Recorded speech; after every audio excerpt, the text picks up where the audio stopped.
Joining me now from Reason.com and Reason TV, where he serves as editor-at-large, it is Nick Gillespie. Nick, welcome back. Thanks for having me. So here you have tippy top. Tippy top. Woo!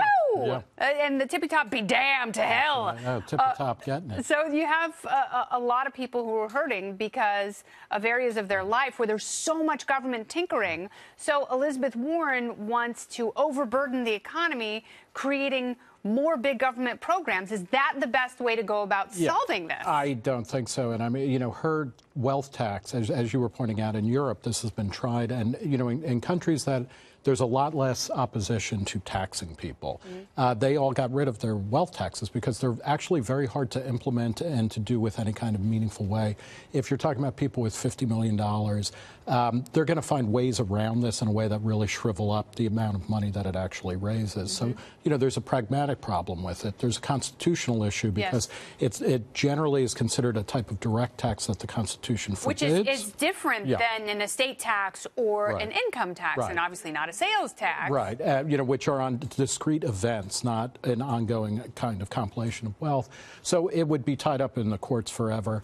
And then I think the larger question, which is I think what you were getting at, is the, you know, where I think Ocasio-Cortez, Alexandria Ocasio-Cortez and Elizabeth Warren are scoring points is that they are saying, look, we're not going to talk about economic growth. We're going to take that for granted. And we're just going to tax and regulate a lot of things to get the world that we want.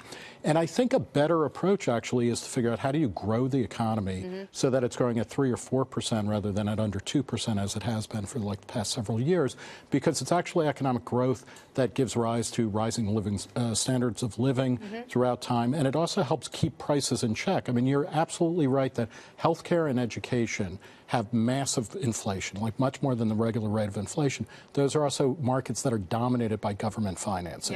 And that's not an accident. That is the problem. And there's no incentive, not only for these specific areas to manage themselves better, there's no incentive for the government to cut anything down, so they are sustainable. But so what happens if you just keep going? If you just keep adding more programs and more taxes? Yeah, we're starting to understand that, and it's, you know, what happens is you have something like Medicare for people who are 65 and older is already bankrupting the country. You make Medicare for all, you know, it's something like in California, the California state budget is about $150 billion a year or something.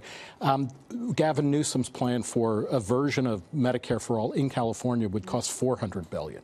So, I mean, this is what happens. If you keep adding more and more stuff on the economy and taxpayers, it's totally it destroys impractical, but they go for the moral argument, which is health care is a right. Well, and also that, you know, billionaires are immoral.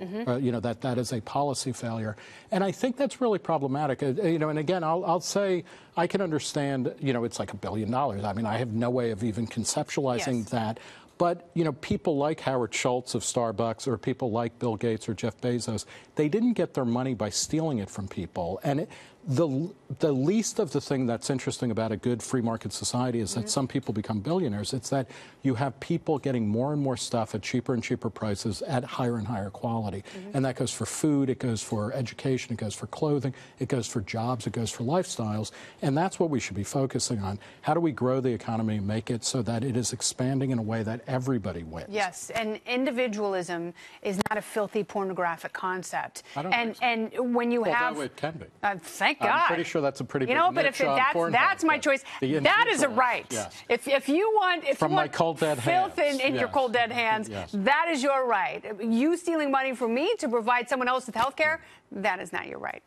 All right, you're the best ever in the world. Thank you, Nick Gillespie. Well, thank you. Great to see you.